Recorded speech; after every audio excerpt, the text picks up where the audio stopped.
Welcome to Inside Economics. I'm Mark Sandy, the Chief Economist of Moody's Analytics, and I'm joined by my two trusty co-hosts, Cris and Marisa DiNatale. How are you guys doing this week? Good. It's Mark. been a Good. busy week. Yeah.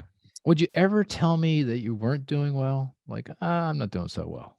I would. Oh, you would? Okay. When I had COVID, I told you it was. Oh, yeah, that's right. You did tell me that. Yeah. Right. Keep it real. I keep it honest. Yeah. Marisa, would you ever tell me the things? I don't know. It depends. I guess it depends the source of the, angst. I got it. Yeah. Makes sense. Makes sense. But I'm glad you guys are doing well. And we have a guest, Stephen Roach. Good to see you, Steve. Good to see you, Mark. I'm doing well too. You didn't ask, but I'm doing well. That was next. And absolutely the very next question. You look like you're doing well. I can't complain. Yeah, that's I could, but what's the point? Right. What's the point? Exactly. And it's really an honor to have you on Inside Economics. We are going to talk a lot about China because, of course, that's your focus. You're the senior fellow at the China Center at the Yale Law School, and you've been associated with Yale now for about a decade, right? Has it been about that long? Since 2010. 2010.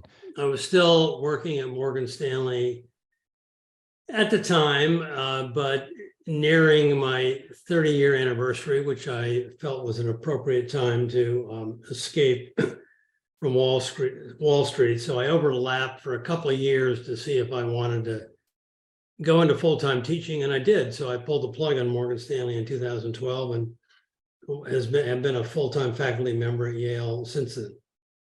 Yeah, and it's in the Yale School of Management, right? Is that the business school for Yale? Forgive me if I should know. Well, that, yeah, it is. Yale has its own jargon, so business is not an accepted word in the pristine environment of Yale. They call it management.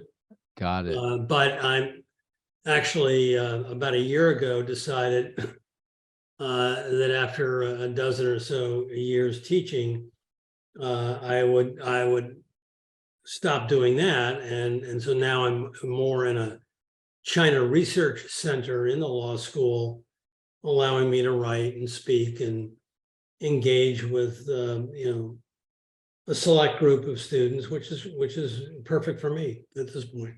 That sounds cool. And you recently wrote a book. You've written a bunch of books over the years, but the most recent one, Accidental Conflict, America, China, and the Clash of False Narratives, that you published, I guess, at the end of 22, coming into 23? I did. I published it in late November, and timing is everything. These two nations want to be at each other's throats, so the conflict has continued to escalate, and the demand of my time to talk about a seemingly intractable conflict has grown, and it's good for conflict business. Yeah, right. It's good to be wanted, certainly. And we're going to come back to the book a bit in the conversation.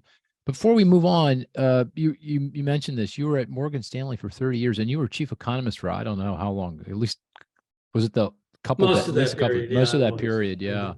Certainly, beginning in the late in 1980s, early 1990s, I became the chief economist, and first just focused on the U.S. and then decided, in the late 90s to turn it into more of a global job with an Asian focus. Yeah, and when I invited you to come on, and we were going back and forth a little bit, you sent me a piece about what you consider to be your worst forecast ever made. But before we talk about that, tell me what your best forecast you ever made. What are you most proud of that you got, and perhaps most other people did not? Well, I joined Morgan Stanley in 1982 in the depths of what was then the worst recession on record, and I came out of the blocks as the new economist, the new U.S. economist, with a seemingly outrageous, optimistic view of the coming recovery, and that turned out to be right. And then, I quickly realized, unlike you, that, forecasting is just too hazardous to do on a full-time basis. And I would prefer more of a thematic approach. So I Right. identified a lot of key themes that I focused on over the years, like corporate debt, productivity, corporate restructuring. And then I think the pivotal moment for me, Mark, came in the late 90s, the depths of the Asian financial crisis. I was heading up, a highly ranked global economics team that I built at Morgan Stanley that had no clue as to how this crisis was about to unfold and what would bring it to an end. And I started going out to China in the late 1990s every other month. And I'd been there before, but I didn't know the place at all, and quickly figured out that China was cut from a different cloth and would lead Asia and eventually play an important role in driving the global economy in the early 2000s. And that really became my calling card. Moved out there full time in around 2007 and really became hugely optimistic on China and stayed on that trajectory for a number of years. And it was only recently that I have seriously began to rethink my sort of permanent optimism on China. Yeah, so that was a great forecast, right? Late 90s, early 2000s, to kind of forecast China was going to be such a dominant player on the global economic scene. That's I don't think many people saw that coming. Yeah, I was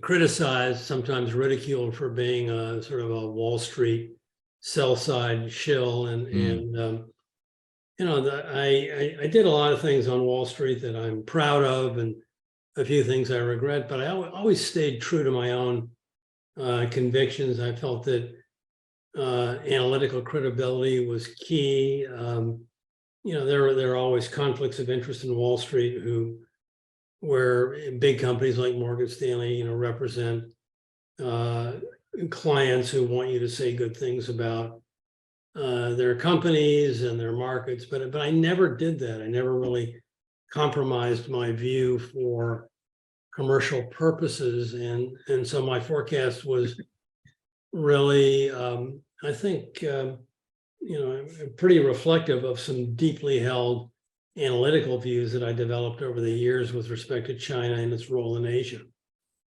Yeah, and you should know I'm a huge fan. I, of course, followed you from afar as this young economist, and always learned a lot from, as you said, your kind of thematic view of the world. It was really very important to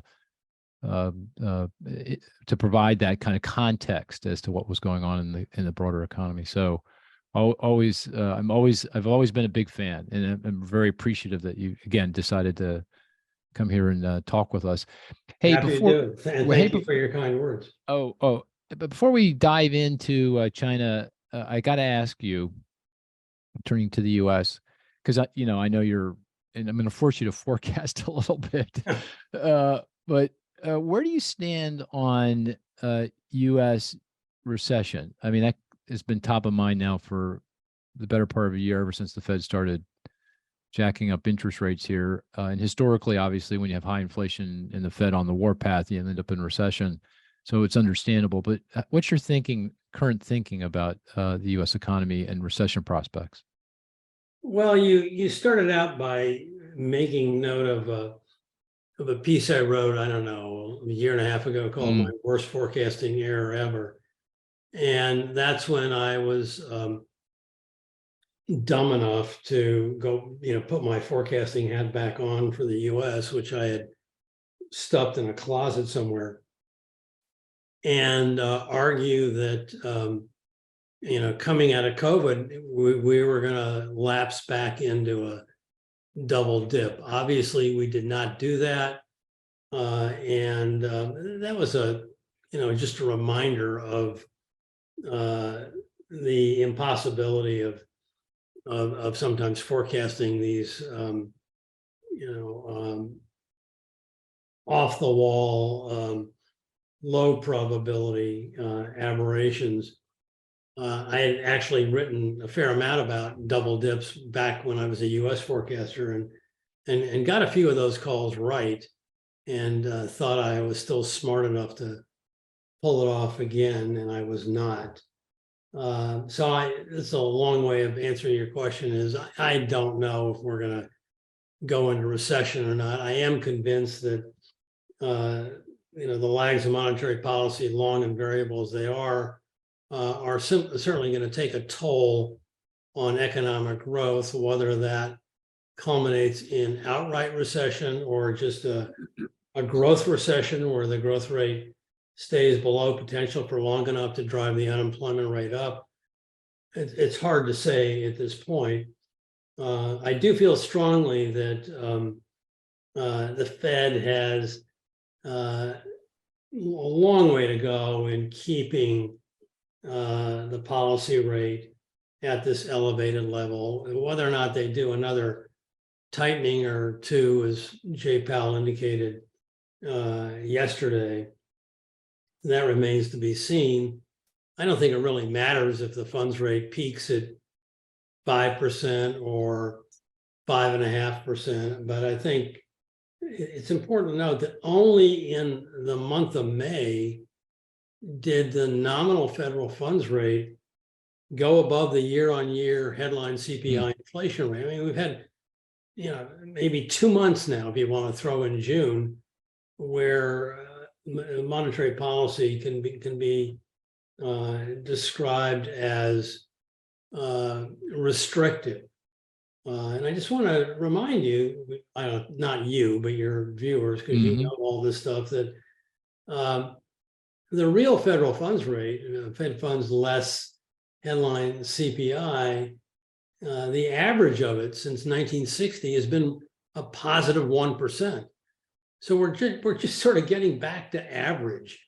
And if you believe that the Fed needs to be restrictive for a while to make certain that inflation is not going to rear its ugly head again, then you probably got to have a view that that real federal funds rate has got to be higher than average for a fairly lengthy period of time. And we're just now entering that zone for the first time. And I think I looked at the numbers, first time in like 45 months. So long way to go, and we'll see how those lags kick in. Yeah, you don't want to tell us one way or the other, Cris. It sounds bearish to me. I don't know. What do you That's think? what I heard. That's what Cris is. You too, Marisa? Yeah. I heard him describing a slow session. Oh, really? Okay.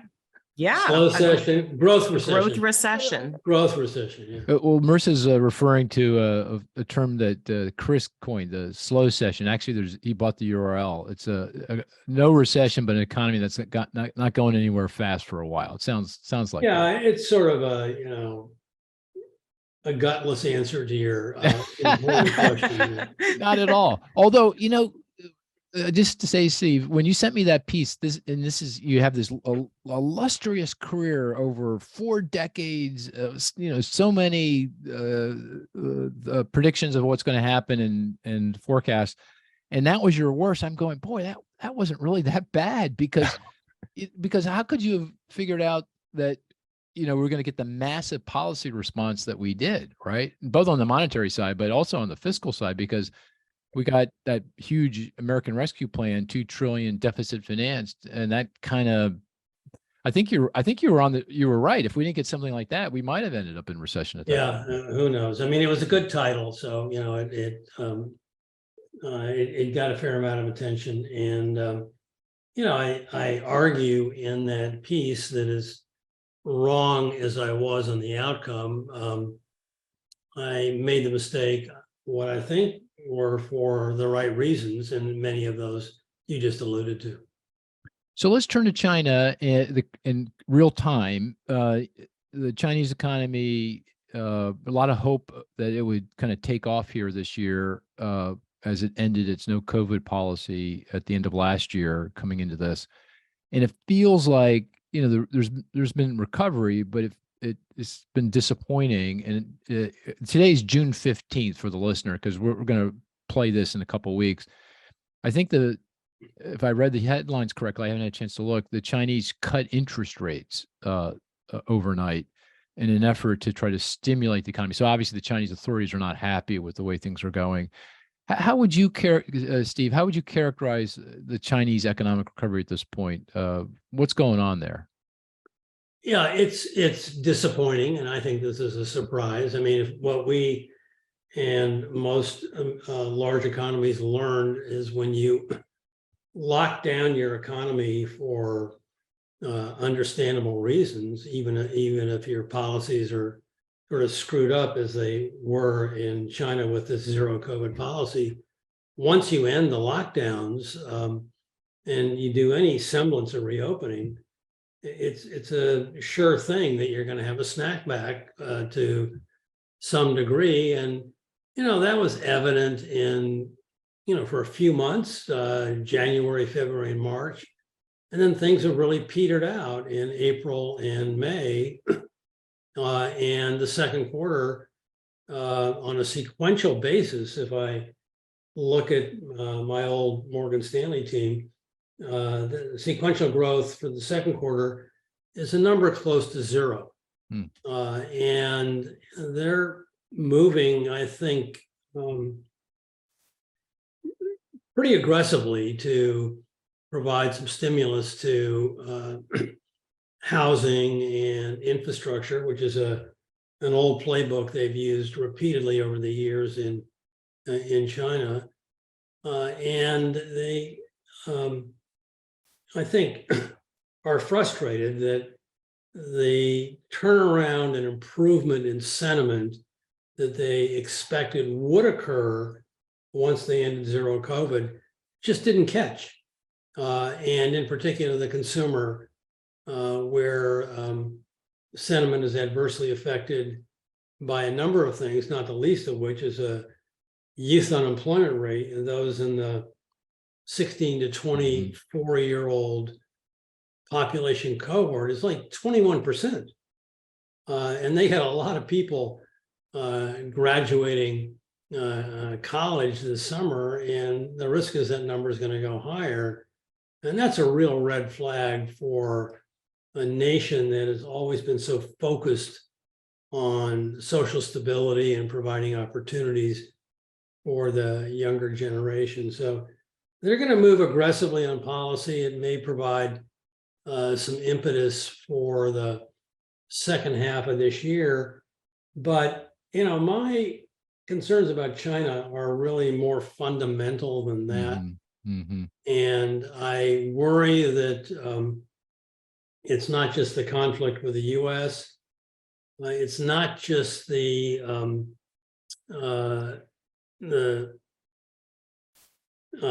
problems with some of the regulatory changes they've made, but they've got some big longer-term growth issues underscored by the twin pressures of demography and weakness in underlying productivity.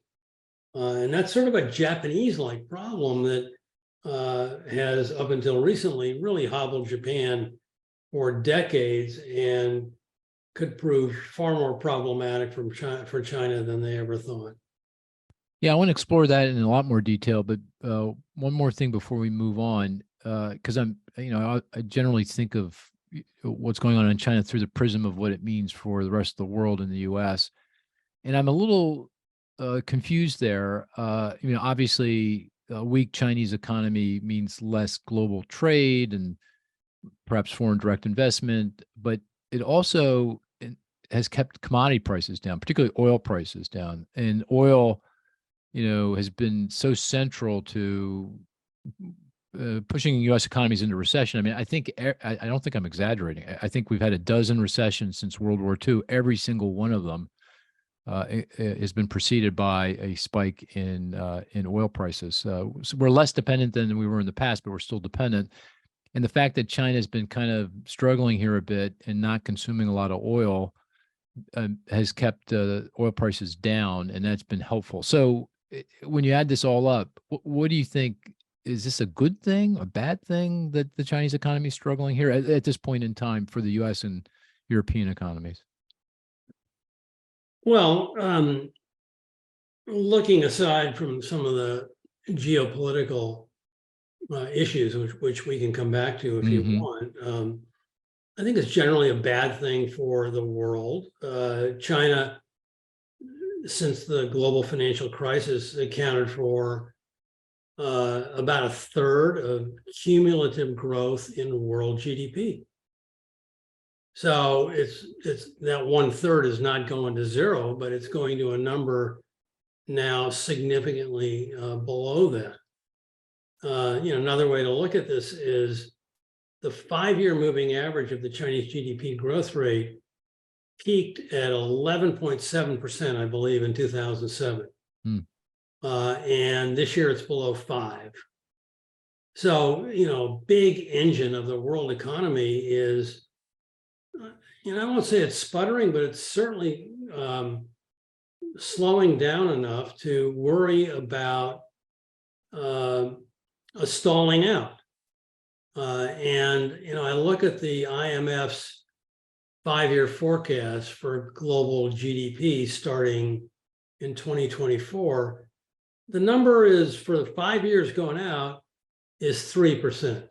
Now, that may not sound like a big deal, but it turns out that's the weakest 5-year ahead forecast for global growth that the IMF has had in about 25 years. The trend growth in the global economy is about 3.5%.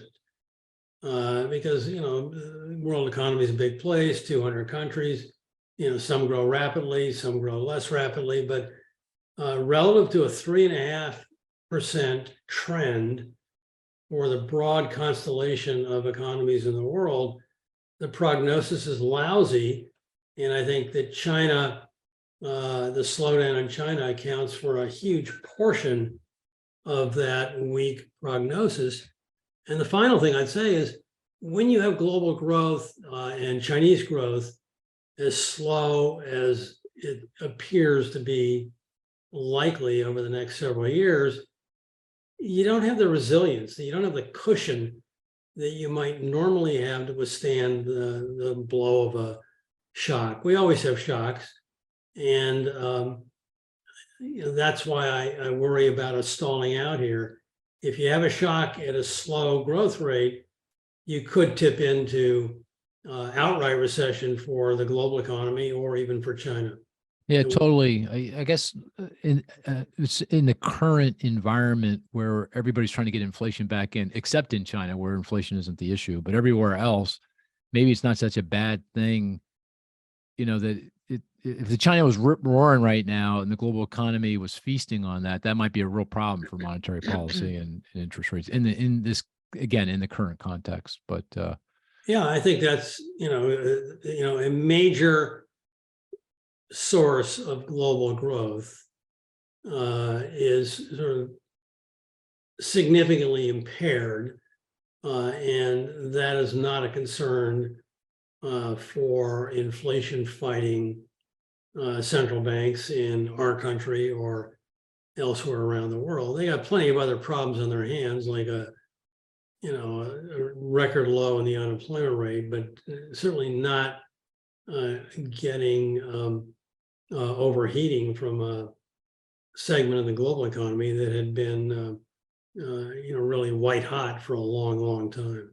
yeah, let's turn to the longer term forces or trends that you were just talking about. And I thought I'd do it from this prism. One point of contact that we have is we're both on the National Committee of U.S.-China Relations.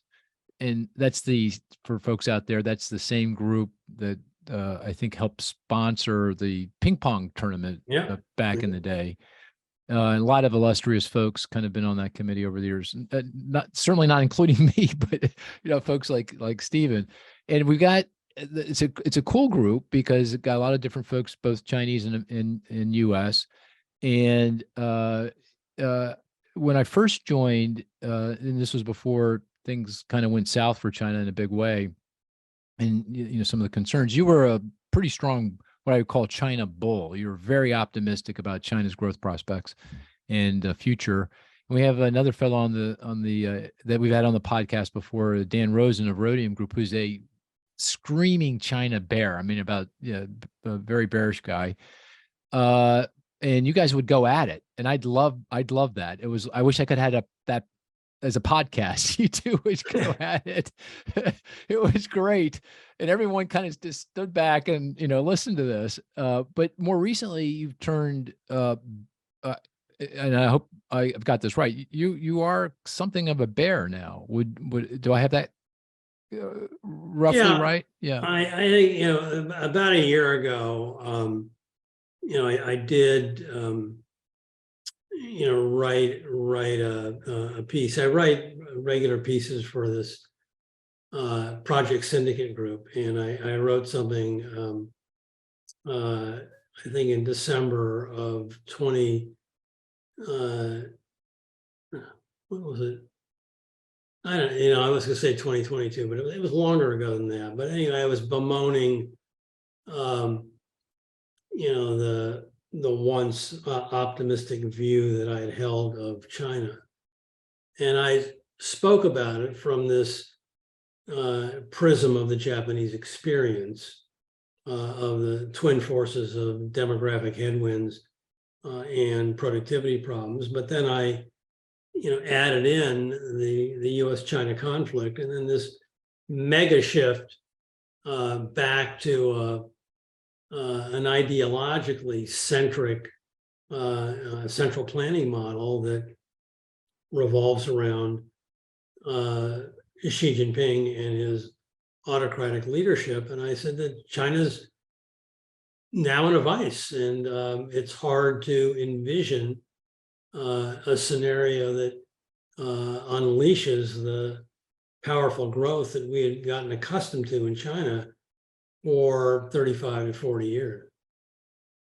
So there's a long list of, it feels like a long list of worries about China and its longer term growth prospects. You've mentioned a few already. Demographics, the aging of the population. You mentioned the autocratic shift in the way China is governed. Mentioned the property markets. If you had a rank order, what would be kind of at the top of your list of concerns, or is that even fair to do? Is it just a melange of things that we should be worried about here? Well, the anchor to it, I think, is the decline of the working age population. The working age population in China peaked in, I think it was 2016. And we knew this was coming because of the unsustainable child family planning policy. And so, we know from just simple growth accounting, then when you lose your working age population, the only way you can sustain high growth is to increase the growth rate of productivity. So we look to productivity as the offset.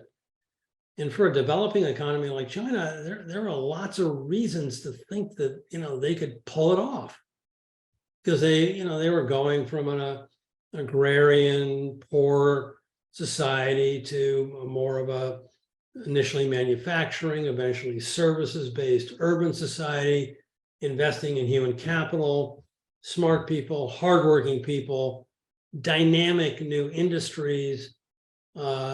There was good reason to be optimistic that China had the wherewithal and the commitment to do what most aging societies have a very difficult time doing, and that is to put in place a model of accelerating productivity growth. And then one by one, the reasons to believe that have sort of I think, been undermined by actions that they have taken.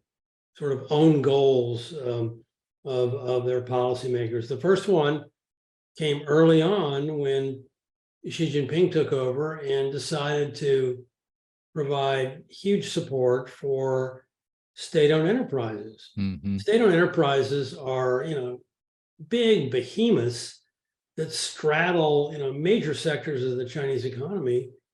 And all the research that has been done on state-owned enterprises tell you that they're largely, ossified bureaucracies that generate low productivity, low returns, and that would really be a significant force in hobbling the productivity story. That was bad enough.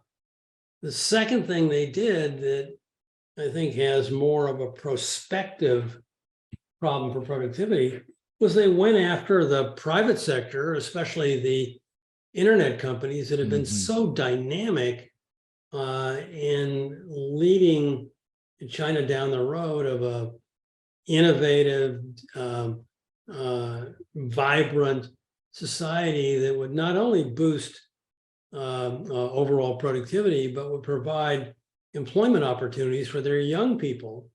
And of course, couple that with the point I just made on soaring youth unemployment, you can see that the regulatory pressures they have put on the sector now for nearly 3 years have raised a real red flag with respect to youth employment and the dynamism that a large economy like China needs to sustain innovation and again provide another important source of productivity growth that an aging society needs. So those are two really tough developments that have come about largely, I think, through policy mistakes that they have made that they seem unwilling to really reverse.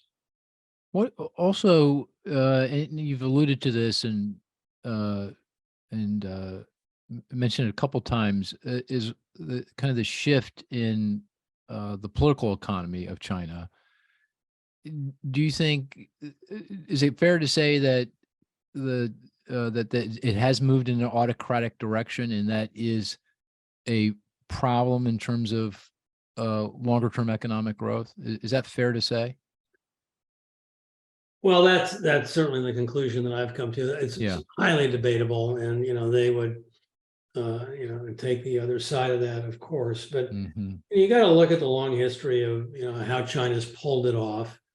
The economy was on the brink of failure after the Cultural Revolution ended with the death of Mao in 1976, and so after a post-Mao power struggle under the guidance of leadership of Deng Xiaoping, they moved to a more market-based opening up of the economy, and drawing heavily on investment and exports. The state still had a lot of control, but it was a trajectory that was driven by reforms and opening up. And so it was largely for that reason that many, and this is where I got my optimism from, became super bullish on the upside of Chinese economic growth.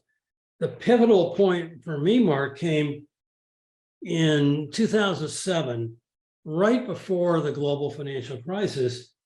A former premier of China by the name of Wen Jiabao, a guy who I actually got to know pretty well, he said in March of 2007 that, and I'm sort of paraphrasing this, he's saying something like, "Don't be fooled, our economy looks strong on the surface, but beneath the surface, it's unstable, unbalanced, uncoordinated, and ultimately unsustainable."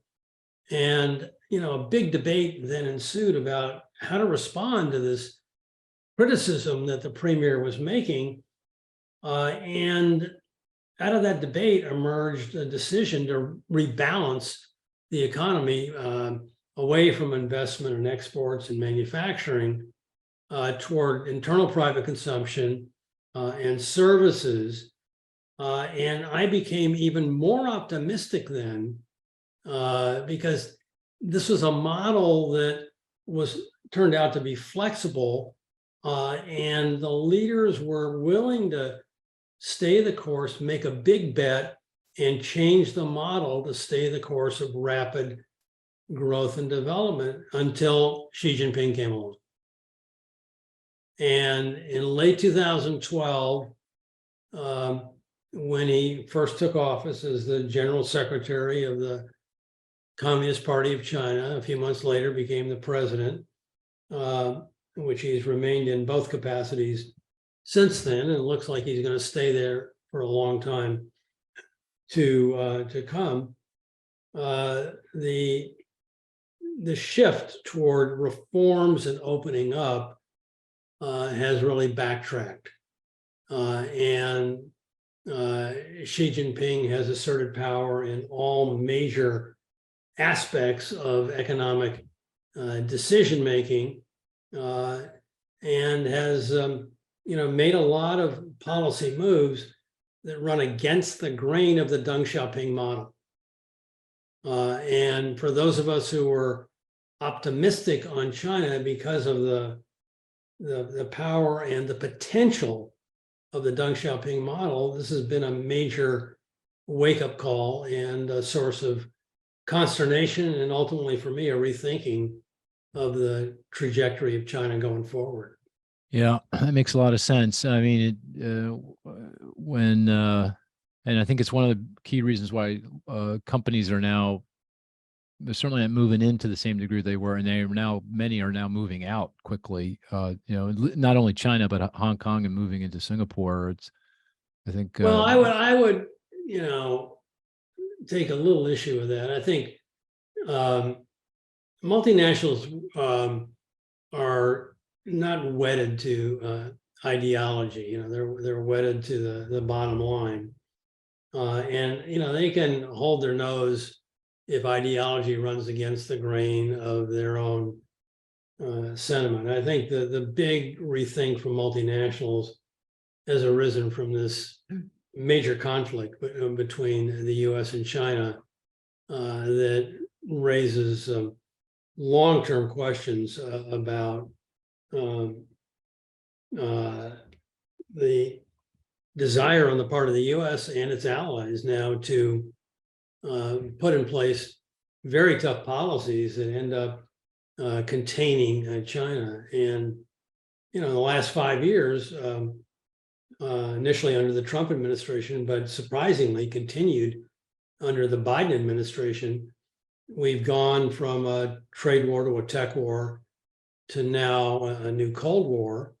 And this is what I wrote about in my latest book. And the premise of this conflict, I've argued, is largely based on a lot of false impressions or false narratives that we hold about China and that China holds about us, but they're politically expedient for us to embrace, and they've taken us into a pretty dangerous place in terms of this conflict that I think have got a lot of multinationals who were once committed steadfastly to China as an offshoring solution or as a market to be tapped, are really rethinking their strategies toward China.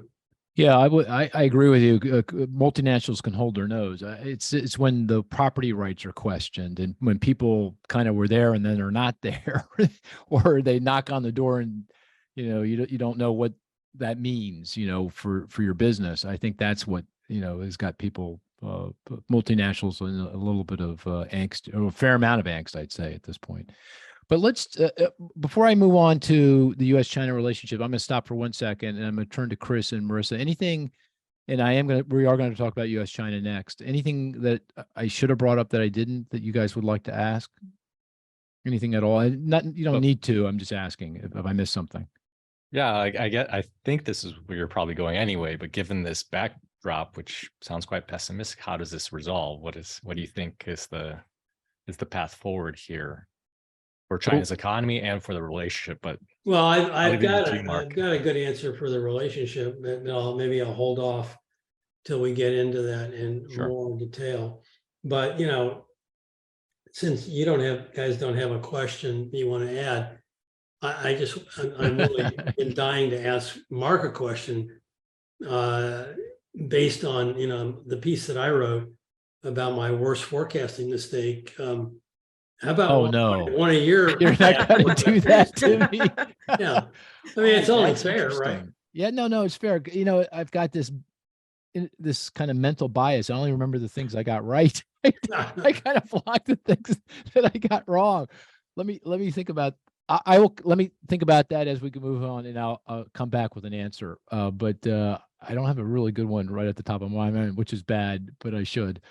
But let's turn back to U.S. China for a second. And by the way, I will answer your question, Steve. I just have to give that 3 seconds. Of Don't worry. I have plenty of the Way problem. to change the subject. The problem I've got so many. No, my answers are long enough. You'll have I've got so many areas. I'm not sure which one to pick. Yeah. But here I want to going back to your book and the title of the book. That the false narratives, the accidental conflict around false narratives. I want to just take 2 minutes and tell you my narrative and tell me if I've got this, if I'm falling into the trap. So my sense is that, the relationship with China entered into the modern times with its entry into the World Trade Organization in 2001. And the idea was, let China come in and hopefully flourish, and they did as the global trade expanded and investment in China increased. And yeah, China may not be playing exactly by the rules and flouting them here or there, but no big deal. They're still small country, and over time, the thinking is that once they saw the benefits of a free and fair global trade and investment and property rights and everything else, that they would evolve into a market economy that mimicked the U.S. and others, and this would be good for everybody, a win-win, at least in a macroeconomic sense. We came up to Obama, and Obama, now we're in a 10, 15 years in. Clearly, there's been some losers in all of this, the U.S. manufacturing base, and it doesn't look like China is kind of coming on board to the degree that was hoped for in terms of playing by the rules. So Obama's idea was, okay, let's have the Trans-Pacific Partnership, free trade deal. Pacific Rim nations China can't enter until they play by the rules. So kind of like you get a carrot approach. Of course, Trump, that TPP kind of sort of almost got up to the finish line, didn't quite get across. Obama left, Trump came in. Trump said, that doesn't make any sense to me, blew it up pretty quickly through I think I've been his first executive order, I don't know, maybe a second, and said, we're not doing that, and then proceeded to go down the trade war path. And, since then, we've been at each other's throat, and it becomes self-reinforcing at this point. So, we're now pulling away at a very rapid pace. We are decoupling, and the global economy, which was clearly globalizing, more integrated from 2000 to, Trump is now moving in the other direction. And it doesn't look good, because this is going to change anytime soon, because if there's one thing that Republicans and Democrats can agree on, it's they don't like China. It doesn't matter who you are. You don't like China. And so there's no way to put this thing back in the bottle. We're moving apart, and we're going to have to learn to live with that and all the ramifications of that. Okay, I'm going to stop right there. Did I get that? Is that one of the false narratives? Yeah, you nailed it, Mark. You did a really good job. I know it. Yeah. I think you've done a very accurate job of describing the Washington narrative with respect to China. I think, that is the view. The one thing you left out is sort of the intellectual framework that the Obama administration embraced to formulate the Trans-Pacific Partnership. This is the so-called Asian pivot, where Obama had this view, and it was actually developed by Kurt Campbell, who's now his primary Asian point person for the Biden administration. But back in the Obama administration, Kurt Campbell was fairly high up in the State Department under Hillary Clinton. The idea was that, we were moving to a point where we were going to be done with our adventures in the Middle East, and we need to get back to focusing on Asia. And this really did, I think, set the framework for a China containment strategy that President Obama and Kurt Campbell to this day deny, but the actions speak louder than words.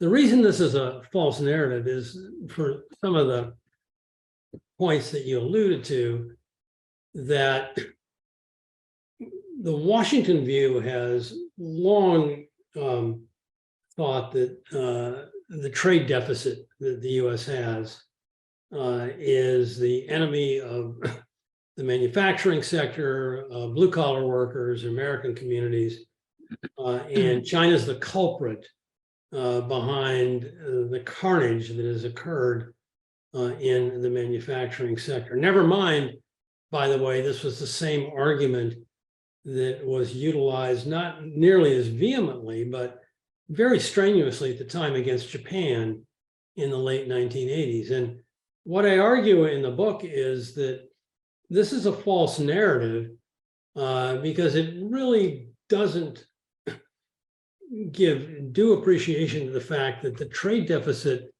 in the United States is not a bilateral problem between two nations like US-Japan in the 80s and US-China right now, but it's a multilateral problem reflecting our shortfall of domestic savings.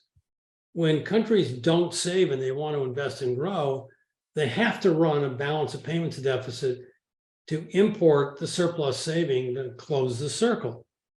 And when we do that, we run deficits with many, many countries, hence the name multilateral trade deficit. Last year, we had trade deficits marked with 106 different countries.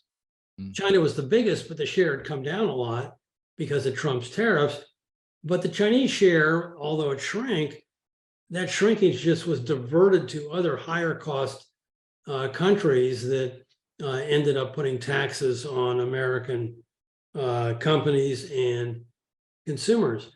We blame China, just like we blamed Japan, because we are unable or unwilling to boost our overall rate of domestic savings, which today is, I think, and I haven't checked in a while, the last number I saw was net domestic savings, taking out depreciation, which is a correct way to look at it, was less than 1.5% of overall national income.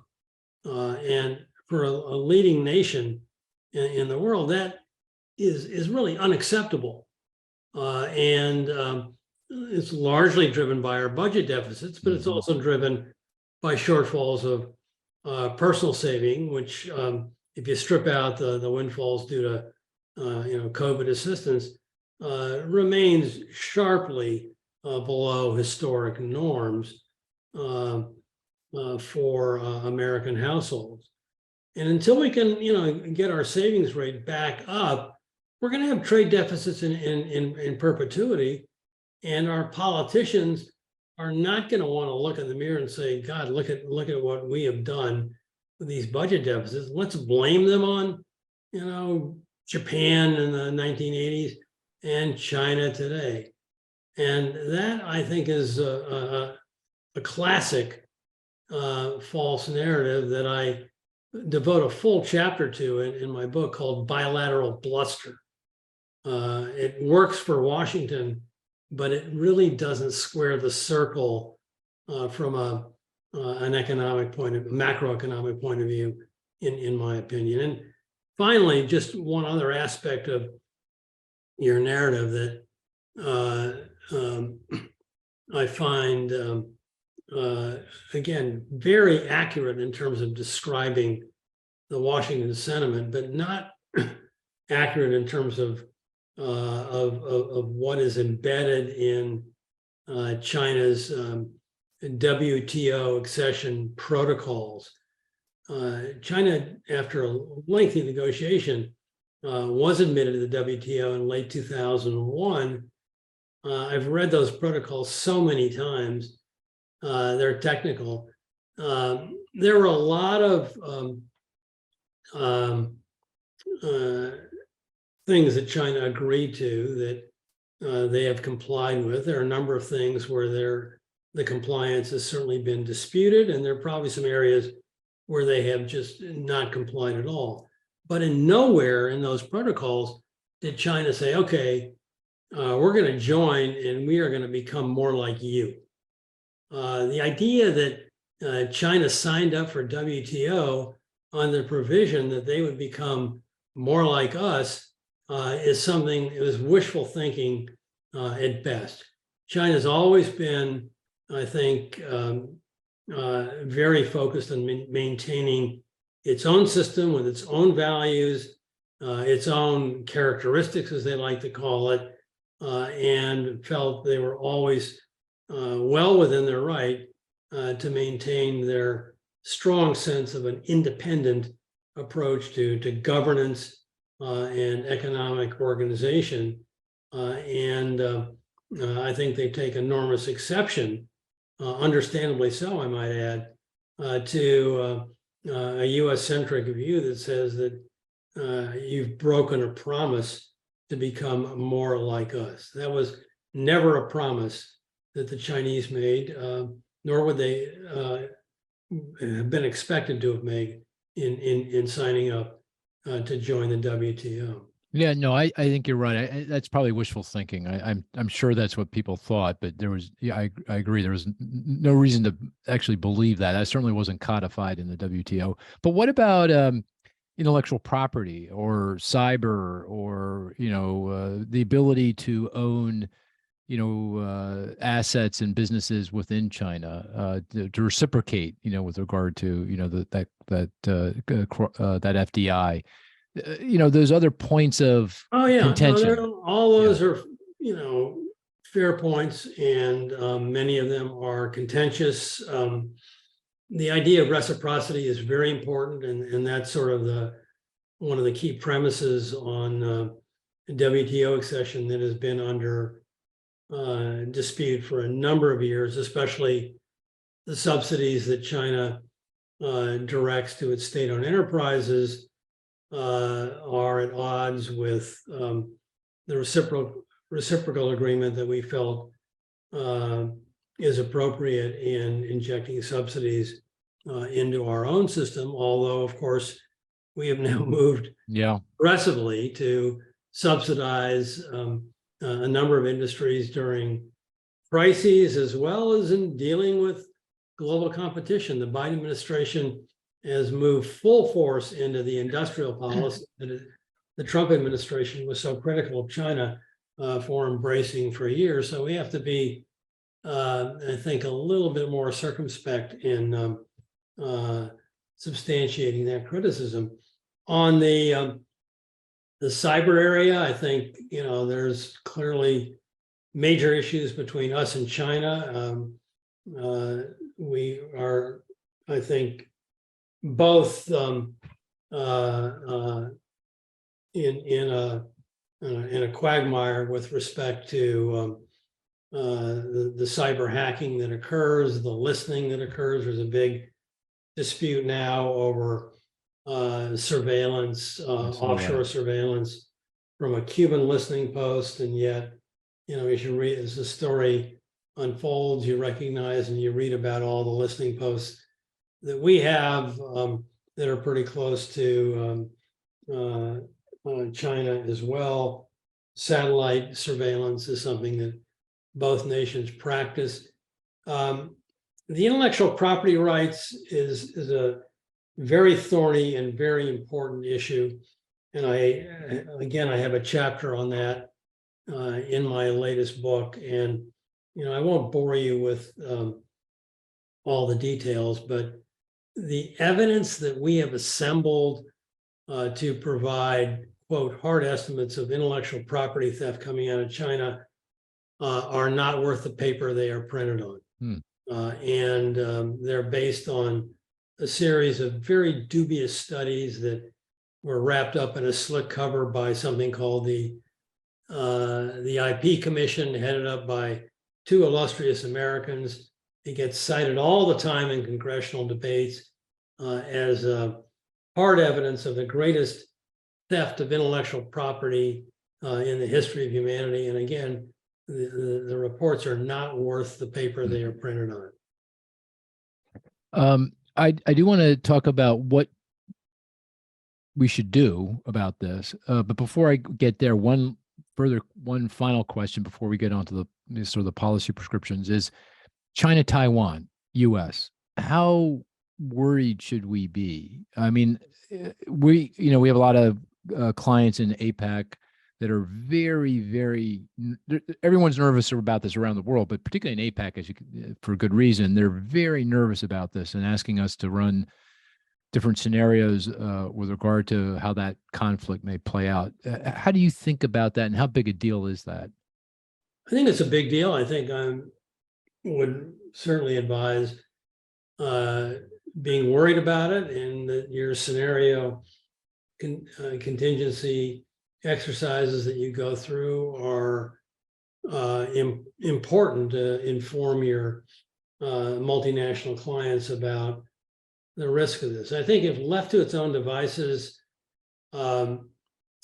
China recognizes that while it certainly has long-term aspirations of reunification with Taiwan, that to accelerate the reunification through forceful means would really be an unmitigated disaster, that the world would respond, if not militarily, with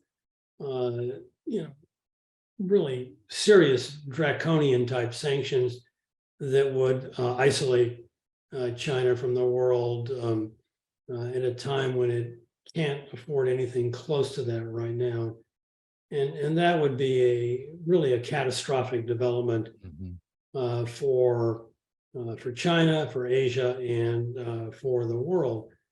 Why? So you would think that, if that view is correct, and there are those who say it's not correct. Xi Jinping has already listed a date, which is not correct, of 2027, when he is going to make a move. I would challenge that view as being credible. Why worry about it if it's not going to happen?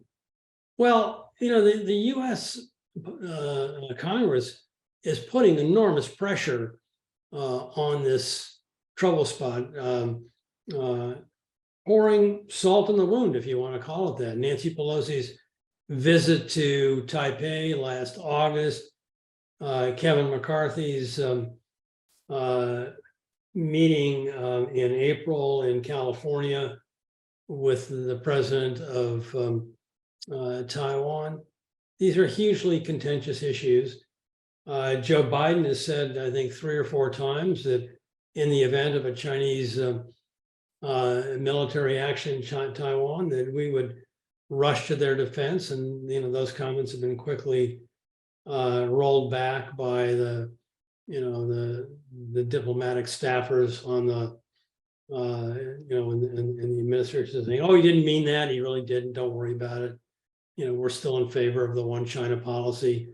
Nothing has changed." Well, nothing has changed, but the political spin has changed a lot. And if we continue to put our foot on the throat of the Chinese with respect to Taiwan, the risk of an accident, hence the title "Accidental Conflict," is something to take very seriously. So I worry about it a lot, and the Congress is if anything, continuing to beat really hard on this this issue and many other issues with respect to their political dissatisfaction with everything that China stands for. So how far out on the tail is it, Steve? I know military conflict is one thing, but any kind of thing that boils over here that really results in sanctions and some economic disruption, significant economic disruption. Is it 1%, 5%, 10%? I mean, just order. I mean, where do you think where on the tail do you think If it's it is? 1%, I wouldn't worry about it. Okay. If I don't think it's as high as 25%, but Okay. somewhere in the mid-range of that zone, and it's therefore a higher number than I would like it to be if I were running scenarios like you and would tell my clients, oh, don't worry about it. It's not a big deal. This is a big deal. It's worth worrying about. And I think we need a better approach to dealing with China on this and many other issues. And, as we speak right now, and you say this will be broadcast in a few weeks, we'll know the outcome of Secretary of State Blinken's visit to Beijing this coming weekend. I run the risk of being embarrassed again by saying something ahead of that will be broadcast after the fact. But I'm not looking for a major breakthrough here. I think there's just a lot of bad blood right now that is not going to be resolved. It's a good thing he's going, but I don't think he's going with any secret agenda for conflict resolution. So here we are, obviously things are gone, if not off the rails. Yeah, I think that's fair to say. They're off the rails. How do we get the train back on the track? What would, and I'm sure there's no smoking gun solution here. It's one step at a time, but how do you think about the path forward to get us back on the track? Well, I've written this book called Accidental Conflict, which is a pretty depressing book. And when I finished the draft of the book, I said, I'm more depressed having written it than I was going into it. So I learned from all my years on Wall Street that identifying a problem is you've got to do more than that. And so I went back and worked for another 6 months on a way out. Oh, cool. And there are 3 legs to the stool for me to resolving this seemingly intractable conflict. The first one is really obvious, just rebuilding trust. There's no trust right now between the countries. And so I came up with a trust agenda with some little things, easy things, low-hanging fruit. First, reopening closed consulates in both countries, restarting popular student foreign exchange programs like the Fulbright, making it easier to get visas, and then tougher things like relaxing constraints on non-governmental organizations, NGOs, to bring civil society, civic society back into the trust building framework, and then big existential issues like climate, global health, and cybersecurity. Presuming we can make some progress in some aspects of the trust agenda, 2 other things quickly, Mark. One, focus on market opening initiatives to allow and encourage more cross-border investment between the 2 countries. These are inherently pro-growth, and they would need to be framed around successful conclusion of negotiations on a bilateral investment treaty. We were about 95% of the way done on that in 2016, and then Trump immediately took it off the table. And we need to go back and, to borrow Biden's sort of mantra, finish the job. The third leg of the stool is the one that I'm most excited about, and actually have the most invested in, having written about it extensively. And that is to create a new architecture of engagement between the two countries, framed around the establishment of a U.S.-China Secretariat, a permanent organization located in a neutral venue, call it Switzerland, call it Singapore, that is staffed up by large complements of U.S. and Chinese professionals who are working full-time on all aspects of the relationship, from economics and trade to technology and innovation, to the existential issues like cyber, health, and even human rights, I would add to that. And this would be an organization that would, unlike the current sort of episodic dialogue-driven efforts where, you know, Blinken goes to Beijing or Xi Jinping meets with Biden in Bali. The Secretary would be doing this on a full-time basis, 24/7, and really develop policy white papers, would have a convening function to bring experts in to solve difficult problems like COVID, for example, which could have been resolved far better than it was back in 2020, and have a dispute resolution screening function. So when issues come up between the two countries, they can be resolved without hyper escalation as we're seeing right now.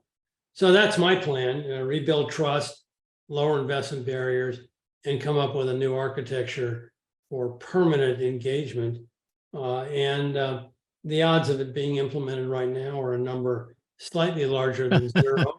But you know, I'm more than willing to listen to any other plans. I think we're on the wrong path right now, and the risk of accidental conflict is high and rising. I hear you. I hear you. And it's a wonderful future you laid out, and I think you'd make a fantastic leader of that institution. That would be.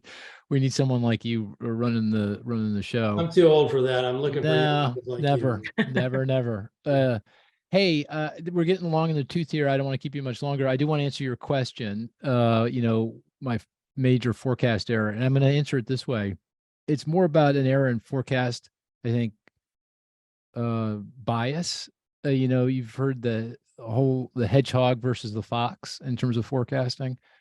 I am definitely a hedgehog. I've got a worldview. I've got a model in my mind. You know, I've honed it, you know, down to the detail, every detail, and I am reluctant to give that up, even when I should. And you know, sometimes that serves me well. Oftentimes, you know, it gets me into some trouble. But I will say this, Steve, I'm getting older as well, and I have been out there very outspokenly saying that this time is different. And, you know, those are the, you know, very dreaded words in our economics profession, that we will be able to navigate through this period without an outright recession. And, you know, we'll see. I could go down in flames here. And that could be my biggest forecast error, but I think it's just being a hedgehog. Can I ask Steve, finally, are you, because the National Committee is going to be meeting in Beijing in October, are you going to be there? Are you going to go to that? Are you going to be able to go? I'm not sure. I may have a conflict because I'm actually Bummer. committed to going to speak in China. It possibly in the same week. If it works, I would combine them, and I would really like to go. I've really valued that dialogue over the years. You know, I think the guys on the other side are really terrific. I've gotten to know them pretty well, and you know, I think, you know, this is a great time to exchange views and you know, hear what they have to say at a pivotal point, and for them to get a sense of what's going on our side. So I hope that will work, but I just right now don't know. Well, I hope to see you there. I think I'm going to be able. I got the stars aligned. I was going to Asia anyway. I was supposed to be in Singapore and mid Asia and Japan and so forth and so on. So this Yeah, feels that'd like be it's going to great. work. It'd So be that'd great. be. I'm looking forward to it. Yeah, Yeah. no, it's really worth doing. So Yeah. I hope it can work for me too.